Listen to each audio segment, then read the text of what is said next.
Ada sebuah pertanyaan menarik yang sering kali saya terima. Pak, bagaimana caranya kita bisa mempersiapkan sebuah presentasi dengan bagus? Pak, saya disuruh untuk berbicara di depan sebuah acara.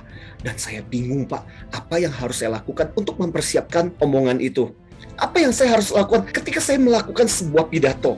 Memberikan ceramah, memberikan seminar, dan pertanyaan yang mirip seperti itu. Nah, pada kesempatan ini, pingin nggak Anda dapat sebuah obat pintar yang berisi apa sih sebenarnya langkah-langkah yang bisa dilakukan untuk membuat presentasi Anda yang namanya public speaking Anda menjadi keren, luar biasa, dan bisa memukau. Terutama dalam hal mempersiapkan.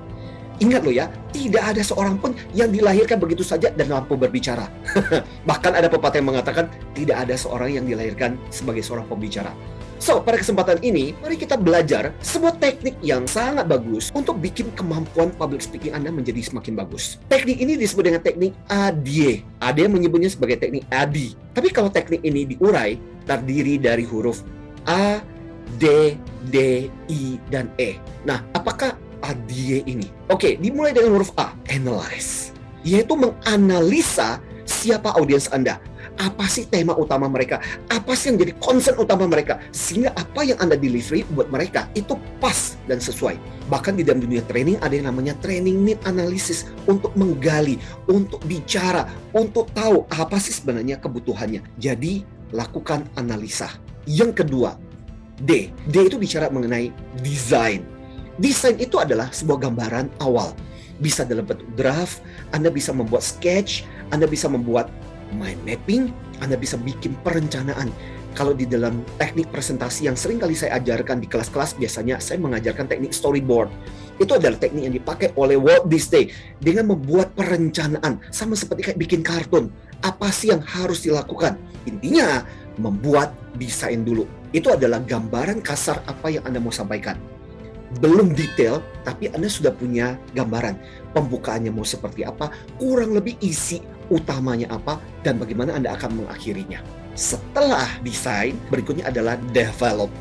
Di bagian develop ini jauh lebih detail dari apa yang Anda mau sampaikan. Apa sih cerita yang saya mau ceritakan? Apa sih hal-hal yang saya mau tambahkan? Mungkin ada game yang saya mau lakukan, mungkin ada interaksi yang saya mau lakukan. Nah, setelah develop selesai, tugas berikutnya adalah mari kita mainkan. Disitulah yang namanya implement. Di implement itulah semua yang sudah Anda buat, yang udah Anda desain dan develop, itu Anda gabungkan dan kemudian Anda praktekkan, Anda lakukan. Nah, memang ada beberapa tips-tips bagaimana cara mendelivery public speaking di video-video kita yang lain. Tapi kali ini bicara mengenai implementasi adalah bicara mengenai ketika Anda berada di panggung dan bagaimana Anda mulai mengeksekusi apa yang sudah Anda rencanakan. Pada saat ketika implement, ingat dua hal yang perlu Anda perhatikan adalah konten dan konteksnya. Apa yang Anda sampaikan dan bagaimana cara Anda menyampaikan. Itu akan sangat menentukan kesuksesan, keberhasilan Anda pada saat ketika implementasi waktu Anda melakukan public speaking.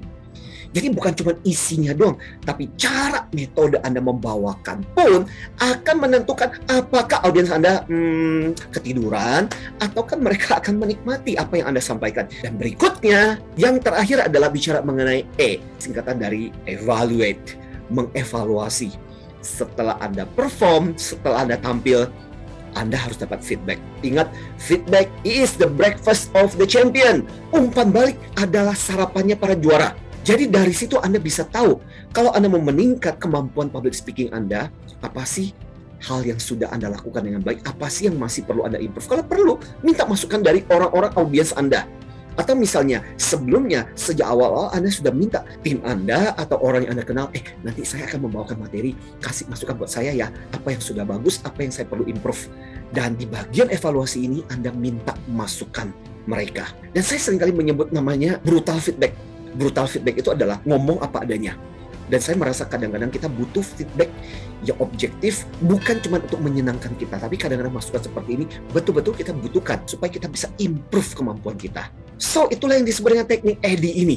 Semoga dengan teknik ini, pada waktu ketika Anda mendapatkan kesempatan untuk berbicara di depan sebuah panggung atau sebuah forum, Anda sudah bisa mempersiapkan dengan baik. Ingat loh, tidak ada sesuatu yang bagus yang terjadi karena kebetulan. Segala sesuatu itu butuh persiapan. Semoga teknik EDI ini menjadi bagian sesuatu yang mendarah daging buat diri Anda. Seriously, ini adalah sesuatu yang oleh kami, saya udah ngomong ribuan kali dalam berbagai forum dan seminar, dan ini adalah sesuatu yang harus dan hukumnya wajib untuk dilakukan kalau saya ingin presentasi atau seminar saya berdampak. So, ini giliran Anda juga untuk melakukannya. Semoga obat pintar ini membuat Anda semakin pintar untuk melakukan public speaking, oke, dan presentasi Anda. Dari saya, Anthony Dio Martin, happy speaking dan salam antusias.